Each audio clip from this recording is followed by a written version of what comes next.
is made up of 606 feet, 606 feet, 606 feet, 606 feet. 606. It's made up of stades, exactly the same. Now, if that's not interesting enough, look at the angle of the Great Pyramid of Giza. If you take the angle of the Great Pyramid of Giza, the slope is 51.8 degrees. Let's go back to the earthworks. If you measure the line that goes straight through the center of the structure, right here, and then you go true north, it's 51.8 degrees. That angle is exactly the same angle as the pyramids of Giza. It is the same math, the same calculations as ancient Egyptians. Let me show you one more connection. In 1860, David Wyrick, he's a guy who surveyed the Newark earthworks. He was digging into a mound near those earthworks, and he found a wooden coffin made of oak. They opened up the coffin and found a skeleton of a man holding a little box. It was about 8.10 inches in size. The box had been cemented shut here. This, by the way, is sitting in Ohio. Well, he opened up the box and he found a little man inside, a little black stone. They took it to scholars and they looked at it. The man seems to be carrying something, and there's writing here at first they couldn't recognize. The writing is, they thought in 1860, some sort of Hebrew. Well, finally, about 20 years later, they found some rabbis living in the area, and the rabbis looked at that, and they could read it. They said it was an old kind of block Hebrew, and it was a rendition of the Ten Commandments. Now, this is another piece. Block Hebrew. They said they'd never seen anything like it. Mainstream archaeologists at the time called this a hoax. But then in 1900, or just about after 1900, in Israel, they found the same block-style Hebrew writing. Mainstream archaeologists still dismissed the findings. They found it in Israel, and they found it in Ohio. But there was another stone that they found that they couldn't argue. This is the Bat Creek stone. It was found during the course of an official Smithsonian evacuation. The Smithsonian didn't understand the meaning of the writing on the stone. They thought it was Cherokee, since it came from Cherokee country. They didn't realize that it's actually Hebrew. They had published this originally upside down. They threw it in a box at the bottom of the Smithsonian, put it in the basement. Many years later, a scholar took it out of the box, looked at it, and went, oh my gosh, it's upside down. It's Phoenician, ancient Hebrew. So what's going on here? What is that about? Where is that history? I'll show you in a few minutes, and we're going to have a conversation, and I'm going to show you some more things that the Smithsonian, science, government, commerce colluded to erase.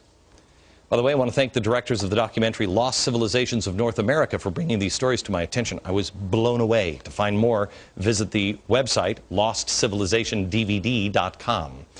Here's the thing we should be asking ourselves. I don't know the story of these. Do you know that? Did you know that? Do you live in Ohio and did you know that?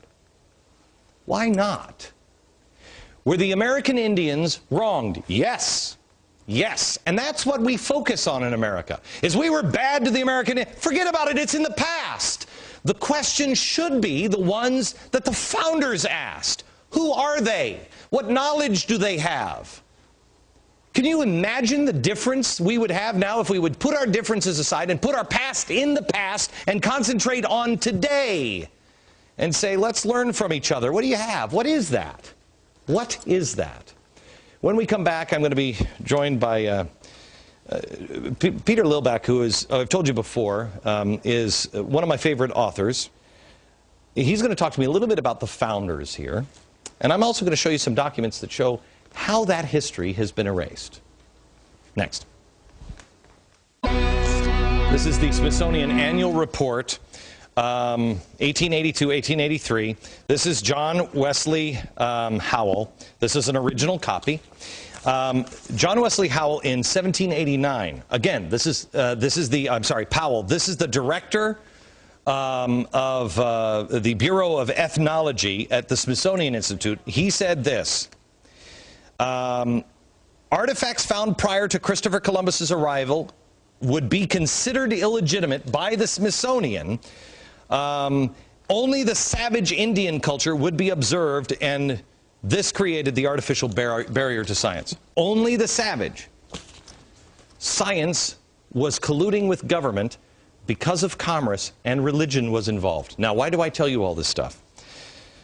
Not because I'm an Indian expert or anything else. You got to do your own homework. I just found out about this stuff. I'm amazed by it. I don't know what the answer is on this. The reason why I bring it up is the stock is not bad. The soup went bad, but the stock is not. Peter Lilback, Dr. Peter Lilback. How are you, sir? Good to see you. This is a book that needs to be owned by every American. Every single American should have this book in their home. It's called Sacred Fire.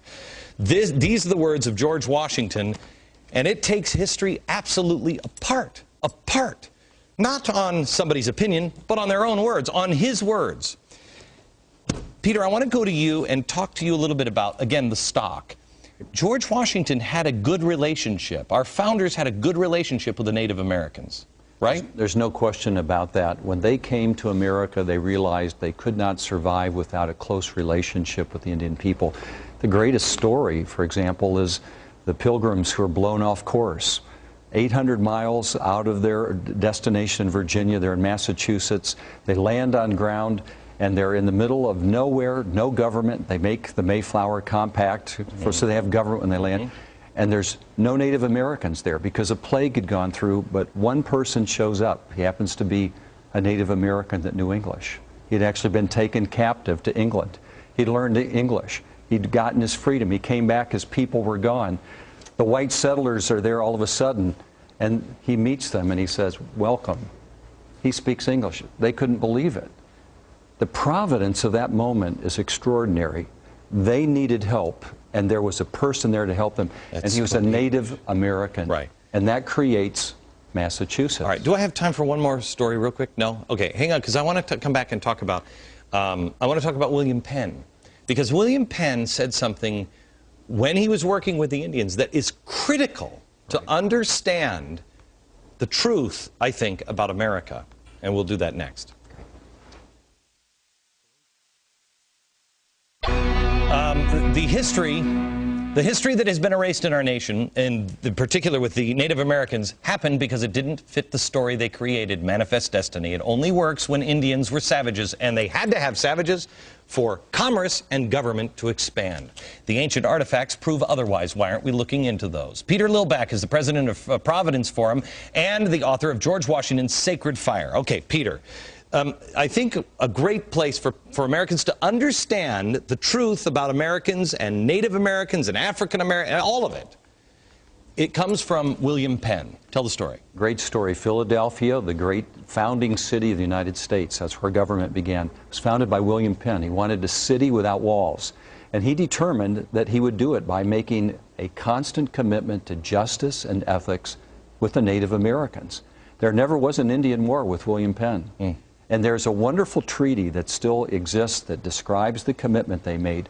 And it says this: there are good people and bad people among all people. There are good and bad Indians. There are good and bad Christians. That's what he called them in Philadelphia. And he said, we must come together so that we will address these problems that will come with respect and by communication, affirming the good. That's where we need to be. There are good among us and bad among us. There are good Americans, bad Americans. There's good parts of America. There are bad parts of America in the American story. We've got to come together as the good people, stand together and guard against the bad so we can live in a country without walls. Peter, thank you very much. Back in a minute. Expand our own understanding of America, good, bad, and ugly, with the Civil Rights Movement tomorrow and Friday. And then we'll see you down at the mall in Washington, D.C. on 8/28. Don't miss it. History in the making from New York. Good night, America.